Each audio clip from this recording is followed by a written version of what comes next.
사랑하는 것은 공부하는 것입니다. 사랑이란 무엇일까요? 고대 그리스의 철학자 플라톤은 사랑은 아름다움에 대한 갈망이라고 했습니다. 하지만 저는 감히 말씀드리고 싶습니다. 사랑은 곧 공부라고요. 우리가 진정으로 무언가를 사랑한다면 그것에 대해 더 알고 싶어 하는 마음이 자연스럽게 생겨납니다. 이는 사람이든 사물이든 학문이든 심지어 돈과 같은 추상적인 개념이든 모두 마찬가지입니다. 사랑이란 대상에 자신을 몰입해서 깊이 이해하는 것입니다. 이는 마치 학자가 연구 대상에 몰두하는 것과 같습니다. 러시아의 문학가 톨스토이는 사랑은 자기 자신보다 타인의 필요를 더 중요하게 여기는 것이라고 했습니다. 이러한 몰입은 자연스럽게 상대방에 대한 깊은 이해로 이어집니다. 몰입의 과정에서 우리는 사랑하는 대상의 본질에 다가갑니다. 한국의 철학자 김용옥은 진정한 지식은 대상과의 합일에서 온다고 말했습니다. 사랑도 마찬가지입니다. 우리가 누군가를 진정으로 사랑할 때 우리는 그 사람의 기쁨을 함께 기뻐하고 그 사람의 아픔을 함께 아파합니다. 이것은 단순한 감정적 반응이 아니라 깊은 이해와 공감에서 비롯된 합일의 경험입니다. 이러한 몰입과 이해의 과정은 시간과 노력을 요구합니다. 마치 어려운 학문을 배우는 것처럼 사랑도 인내와 헌신이 필요합니다. 불교에서는 이를 무아의 상태라고 부릅니다. 자신을 잊고 대상에 완전히 몰입하는 상태, 이것이 바로 사랑의 본질입니다. 독일의 시인 게테는 우리는 우리가 아는 것만 볼 수 있다라고 했습니다. 이 말은 우리가 무언가에 대해 더 많이 알수록 그것의 더 많은 측면을 볼 수 있다는 의미입니다. 사랑도 마찬가지입니다. 당신이 누군가를 사랑한다면 그 사람의 취향, 습관, 생각, 꿈, 두려움에 대해 알고 싶어 하실 것입니다. 이것이 바로 공부입니다. 당신은 그 사람에 대해 공부하고 있는 것입니다. 사랑과 공부의 관계에서 우리가 간과하는 중요한 측면이 있습니다. 바로 갈등입니다. 많은 관계에서 갈등이 발생하는 근본적인 원인은 상대방에 대한 이해 부족, 즉 충분한 공부가 이루어지지 않았기 때문입니다. 한국의 정신분석학자 김혜남은 갈등은 서로에 대한 무지에서 비롯된다고 말했습니다. 우리가 상대방의 생각, 감정, 가치관을 깊이 이해하지 못할 때 오해와 갈등이 생겨납니다.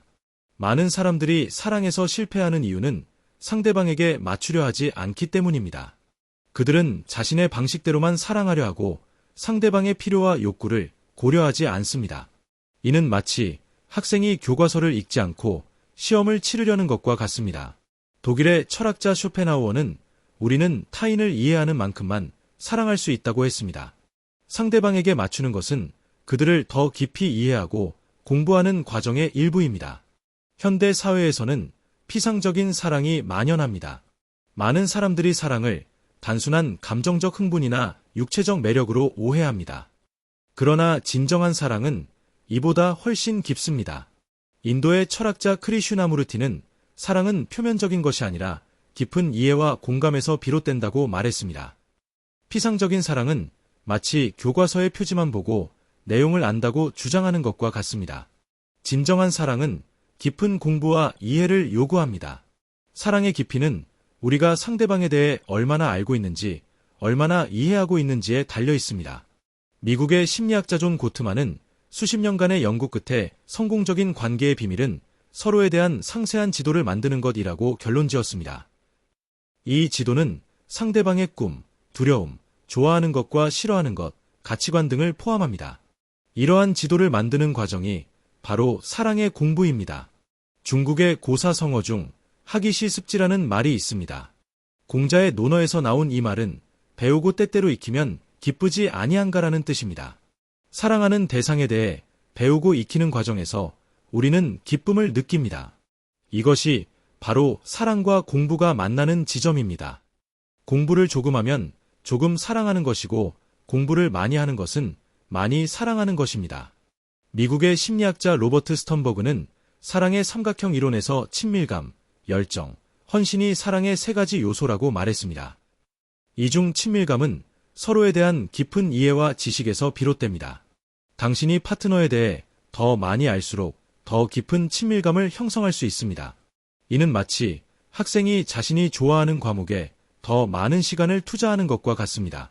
그 과목에 대한 지식이 깊어질수록 그 과목에 대한 사랑도 깊어집니다. 일본의 경영 컨설턴트 이케다 다이사쿠는 진정한 사랑은 상대방의 성장을 돕는 것이라고 했습니다. 상대방의 성장을 돕기 위해서는 먼저 그 사람에 대해 깊이 이해해야 합니다. 그의 강점과 약점, 꿈과 두려움, 기쁨과 슬픔을 알아야 합니다. 이것이 바로 사랑의 공부입니다. 일본의 사업가들 중에서 일에 대한 사랑과 공부의 관계를 보여주는 대표적인 예로 소니의 창업자 아키오 모리타를 들 수 있습니다. 모리타는 좋은 제품은 고객이 원하는 것을 만드는 것이 아니라 고객이 필요하다고 느끼게 만드는 것이라고 말했습니다. 그는 전자제품에 대한 깊은 이해와 사랑을 바탕으로 워크맨과 같은 혁신적인 제품을 만들어냈습니다. 모리타는 제품 개발 과정에서 끊임없이 공부했고 그 결과 세계적인 기업을 일구어냈습니다. 도요타의 창업자 기이치로 도요다 역시 자동차 제조에 대한 깊은 사랑과 공부를 통해 성공을 이룬 사례입니다. 그는 개선에는 끝이 없다라는 카이젠 철학을 바탕으로 끊임없이 제조 공정을 연구하고 개선했습니다. 도요다는 자동차 한 대를 만들기 위해 수천 개의 부품과 공정에 대해 철저히 공부했고 이는 도요타가 세계적인 자동차 기업으로 성장하는 밑거름이 되었습니다.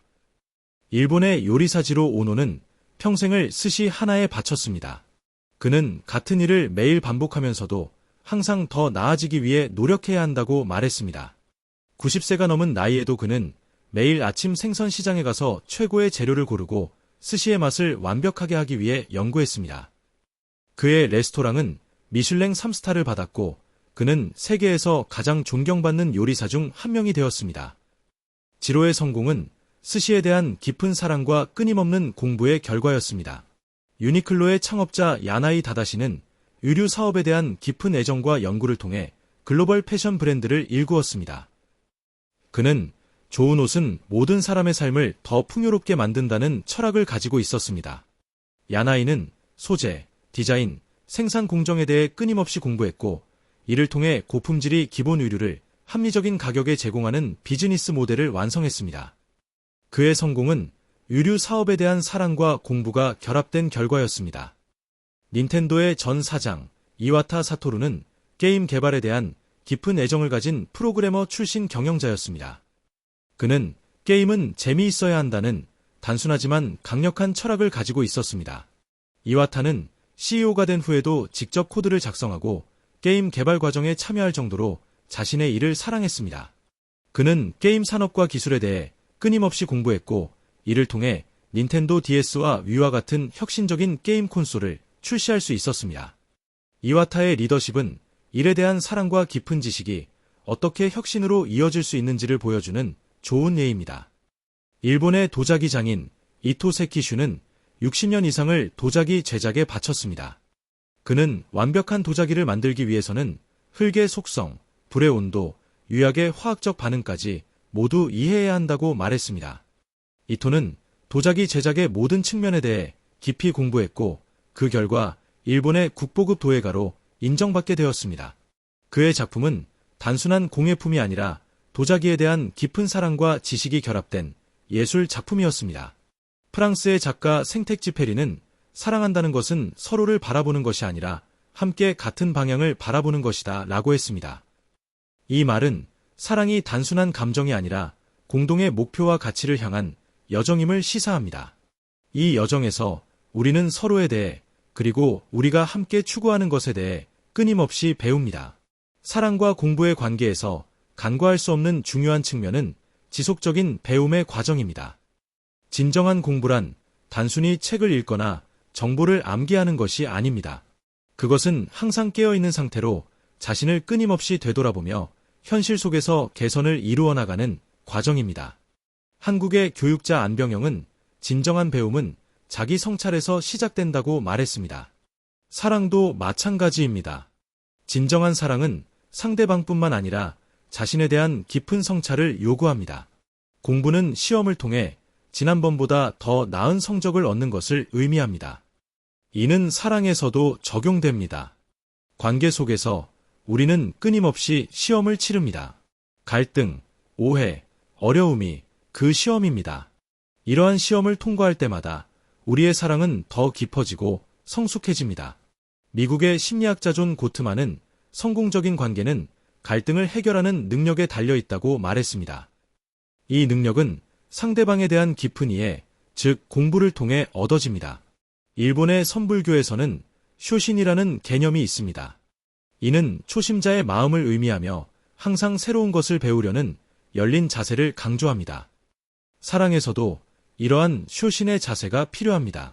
아무리 오랜 관계라도 상대방에 대해 모든 것을 안다고 생각하는 순간 그 사랑은 정체되기 시작합니다. 항상 새로운 눈으로 상대방을 바라보고 배우려는 자세가 사랑을 지속시키는 원동력입니다. 현대 교육학자 파울로 프레이리는 교육은 자유를 위한 실천이라고 말했습니다. 마찬가지로 사랑에서의 공부는 더 깊은 연결과 자유를 위한 실천입니다. 우리가 상대방에 대해 더 많이 알수록 우리는 더 자유롭게 사랑할 수 있습니다. 두려움, 불안, 오해의 장벽이 무너지고 진정한 친밀감이 자라날 수 있기 때문입니다. 자신이 하고 있는 일을 사랑한다면 그 일에 대해 깊이 있게 공부하실 것입니다. 스티브 잡스는 당신이 하는 일을 사랑하지 않는다면 당신은 실패할 것이다 라고 말했습니다. 그는 자신이 사랑하는 일에 모든 열정을 쏟았고 그 분야에 대한 깊은 지식을 쌓았습니다. 그의 성공은 사랑과 공부의 결합에서 비롯되었습니다. 사랑의 깊이만큼 공부하고 있습니다. 이 말은 단순한 명언이 아니라 삶의 진리를 담고 있습니다. 우리가 무언가를 진정으로 사랑할 때 그 대상에 대한 지식을 갈망하게 됩니다. 한국의 철학자 김용석은 사랑의 깊이는 이해의 깊이와 비례한다고 말했습니다. 우리가 사랑하는 대상에 대해 더 깊이 알아갈수록 우리의 사랑은 더욱 풍요로워집니다. 사랑의 깊이만큼 공부한다는 것은 단순히 지식을 쌓는 것 이상의 의미를 갖습니다. 그것은 존재론적 변화를 수반합니다. 독일의 철학자 하이데거는 진정한 지식은 존재 방식의 변화라고 했습니다. 우리가 사랑하는 대상에 대해 깊이 공부할 때 우리 자신도 변화합니다.